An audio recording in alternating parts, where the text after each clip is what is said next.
I am Solon, keeper of the forgotten paths. And you seek the first light. How do you know? Elara asked. Solon flicked his tail. The Gloom knows too, and it is hunting you. They hadn't gone far when the air grew cold. The trees twisted into thorny shapes.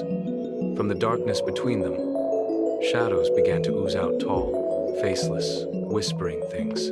Solon's fur bristled. Don't listen to them. They will sound like people you love.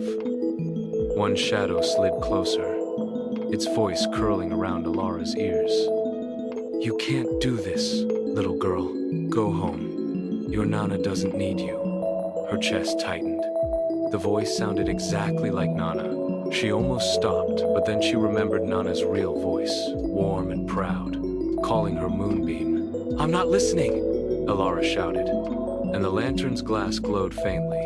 The shadows hissed and melted back into the dark. By dawn, they reached a lake so still it looked like a mirror. There was no boat, no bridge, only endless water. Solon pointed his nose at the horizon. The only way across is to walk. Elara gaped. On water? Not water, Solon corrected. Reflections. Step only on the reflections of stars. If you touch the dark, you will sink. But there are no stars, Elara whispered.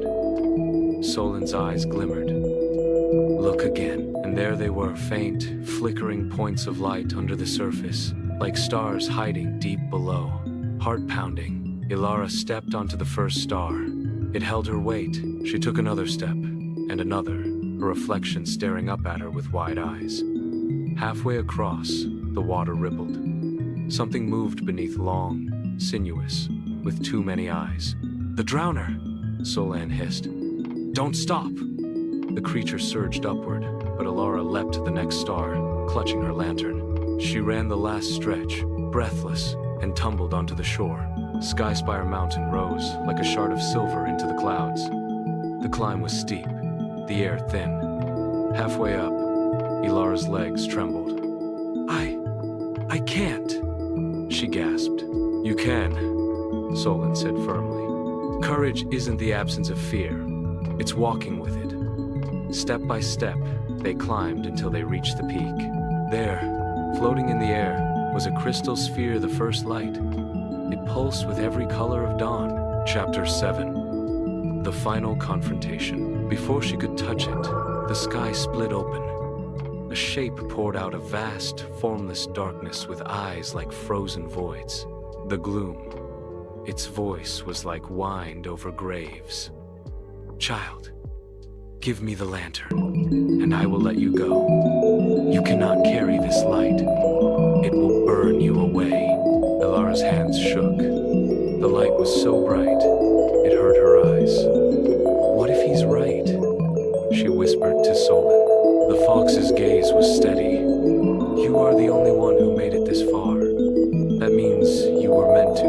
The Gloom's tendrils lashed forward, wrapping around her. Cold sank into her bones. And then, Elara remembered Nana's smile.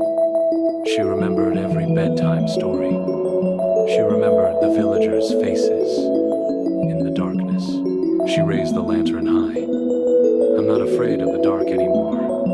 The light leapt from the crystal into the lantern, exploding outward. The Gloom screamed a sound like shattering glass and dissolved into nothing. The world was filled with light. Stars spilled across the sky. The moon returned, silver and whole. When Elara came down the mountain, the village of Willowmere was awake, bathed in starlight.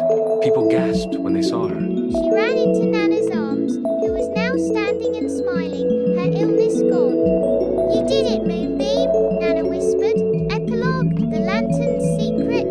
That night, as the village celebrated, Solon sat beside Elara. Will the light ever vanish again?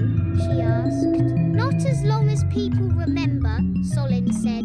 The Lantern of Loria was never about glass and flame. It's made of the courage inside you. Elara smiled. She was no longer the shy girl who hid behind the counter. She was the girl who brought back the stars. Moral: even the smallest person can carry